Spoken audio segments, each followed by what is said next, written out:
Good morning. If I could please call upon Stewart Klazinga. Stewart, I know you so well, but you think I've been able Klazinga. to... There you are, Hello. joining us virtually. Good morning, Madam Chair and Councillors. My name is Stewart. I'm a resident of Ward 5 and a member of Acorn Hamilton. Thank you for listening to today's delegations. As profit-driven entities, landlords are seldom concerned with altruistically ensuring that the homes that they rent are habitable, let alone comfortable. As we continue to see the effects of climate change, heat events will continue to increase in frequency, intensity, and duration. Those most at risk of heat-related deaths and illness are seniors, people with disabilities, low-income households, and racialized and tenant communities. As with cold temperatures, prolonged exposure to heat can have adverse effects on one's health and can indeed be deadly. Effects of extreme heat include muscle spasms, fatigue, heat stroke, and decreased cognitive ability. It is undeniable that extreme heat is deadly. Just how deadly is unknown, as heat-related deaths are not recorded or tracked in Ontario. In response to a letter from Acorn Hamilton, the Chief Coroner for Ontario confirmed that tracking of deaths indirectly associated with heat is not currently done, and went on to agree that further analysis into this type of death in Ontario is merited. In 2022, Acorn Hamilton sent out an extreme heat survey. We received responses from 120 households at 79 different addresses across the city. 70% reported being impacted by extreme heat in their home. The top 5 ways that tenants were impacted were poor sleep, fatigue, headaches, and an inability to concentrate or complete tasks. 22 individuals reported suffering from heat stroke in their apartment. 30% said they do not have access to air conditioning in their apartment. The most common barriers to having an air conditioner were cost, either the initial purchase cost of a unit or the cost of the utilities to run one, and also restrictions by landlords. Reported restrictions include lease not allowing for AC, threats of eviction if AC was not removed, an inability to safely install an AC, or extra fees for AC use. So we are calling on the city to draft and pass a max heat bylaw, one that applies to all rental housing, all densities, both market and social, one that requires living areas be able to be kept at or below a suitable temperature, one that includes support from Hamilton's licensing department to ensure compliance, and includes financial penalties for landlords who fail to comply. 3 main options come to mind for ACs. In ascending order of desirability, they are portable units, window units, and split systems. Central air is a type of split system. However, scaled down versions suitable for single rooms or small apartments are now readily available. There are several reasons why split system units should be the preferred solution for complying with such a bylaw. Unfortunately, they have the highest initial cost. That is why, similar to the HERO program for homeowners, we are asking for the creation of subsidized programs to assist with the cost of retrofitting older market rental housing stock to adapt to hotter summers, so long as the funds are used for permanent, energy-efficient solutions that do not reduce or limit a tenant's access to sunlight or ventilation. Split system units are the most environmentally friendly option, as well as being the most financially accessible in terms of operating costs.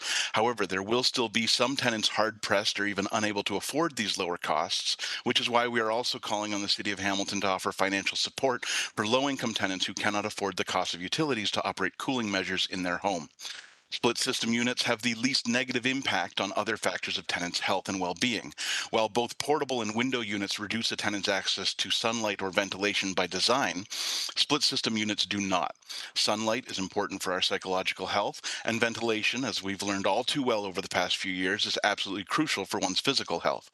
Split system units are also permanent, meaning there's no need for annual installation, which is a safety hazard for window units, and no storage requirements when not in use, which is a huge benefit for any tenant in a smaller unit.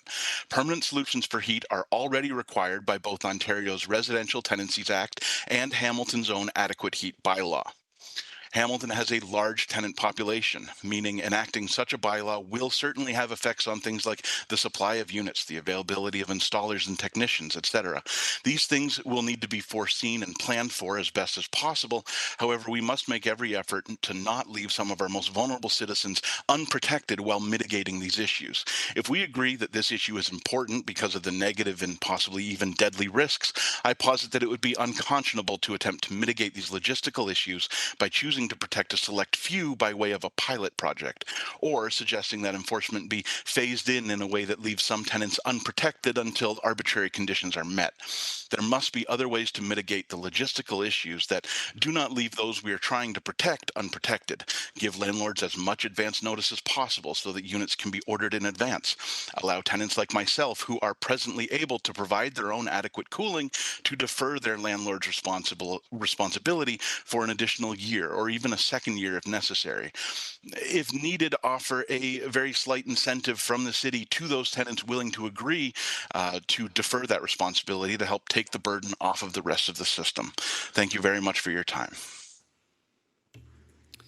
Thank you very much, Stewart. Are there any questions for Delegate Stewart? I don't see any. Thank you. Yes? Oh, okay. Thank you. Councillor Pauls has a question. Delegate. Thank you, Stewart, for delegating, and you were really quick, so I'm trying to catch every word you're saying. I had a lot to say. Thank you. My question is, you talk about apartments. You talk about, all these apartments that don't have air conditioner. I tried to figure out what split fit means while you were talking. I'm just wondering, would that apply also to rental of homes? Let's say city housing, all the providers we have, is that included in that or just apartments? No, we are calling on the city to draft and pass a maximum heat bylaw that applies to all rental housing. So all densities, so apartments, townhomes, both market and social housing, all rentals across the city. All rentals. And maybe you don't know the answer to this. You know how many we have? Is there a figure? I know where to find that information, but on the top of my head, I do not have it, no. Okay. Thank you for delegating again, and we'll talk about it more. Thank you, Councillor Pauls. Thank you, Councillor. Councillor Cretch. Thanks very much for your delegation and for talking a bit about some of the, I think what I heard you say was the short, medium, and long-term solutions here. And I think I just wanted to give you a chance to maybe just unpack that slightly and just be a little clear about the sort of the journey you do see here, right? That there are short-term things we can do, there are medium-term, and they're going to be long-term. And the system is going to this isn't going to happen overnight. And that everyone recognizes that and will need to plan pretty diligently to make sure these things come into effect in the way you suggest. Could you just talk about that a bit more? Sure. I mean, if you're talking about the different types of air conditioning that I mentioned, the greatest benefit for everyone, for the city, for the community, for the tenants themselves, is for those split systems to be installed, which do not need to go into a door or a window. They function as a mini central air system, basically, because they are the most environmentally friendly, they're the most economical, they have the lowest running costs, and they are extremely effective, like far more effective than a portable unit could be for the same amount of energy used. So if we're worried about the grid, that's the best option. If we're worried about the environmental impact, the amount of energy being used, it's the best option. The only downside to this one is the initial cost for the installation, because they are the most expensive type of unit in terms of buy-in cost. But in the long run, they benefit everyone the most. As far as what to do before anything comes into effect in full force, requiring something across the city, that's for other people to answer. I'm unfortunate. I unfortunately have to say I do not have those things right in front of me. Thank you, Delegate. Councillor. Thanks. You answered my question. Great. I appreciate you just kind of unpacking the fact that some of these things are going to have costs up front. You're suggesting things like, hey, if people already have air conditioning, how can we work with those folks to mitigate the impact? I've seen a lot downtown in terms of what I would call sprucing up of apartment buildings. Mm-hmm. Some have That's putting it politely. Some have been extremely disruptive. Like I remember there was one very tall building where they chipped off every balcony every concrete balcony and replace them. And that went on for some time, and it was quite a thing. I say all that because you know, a lot of times what happens when these sprucings up happen is there's an above guideline increase that accompanies them. And I wondered if you could talk about the worry about that in terms of it being the outcome here, and if you see a pathway forward for us to prevent that from being part of the outcome. Yeah, so some of the legal experts speaking later in the day will be able to answer this better, but having looked into it, we do not think that these would be able to apply for an above guideline increase, which is a very big concern for Acorn Hamilton.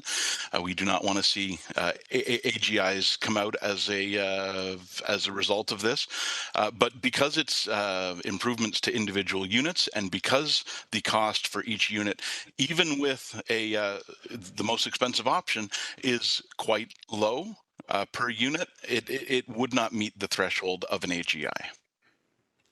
Thanks, and I should have done a better job saying an above guideline increase is often passed on to tenants as part of an improvement to a building, and that's what I was referring to. Thanks so much for your answers and for your delegation today. Thank you, Councillor Kretsch. Thank you. There are no further questions. Thank you, Delegate Stewart.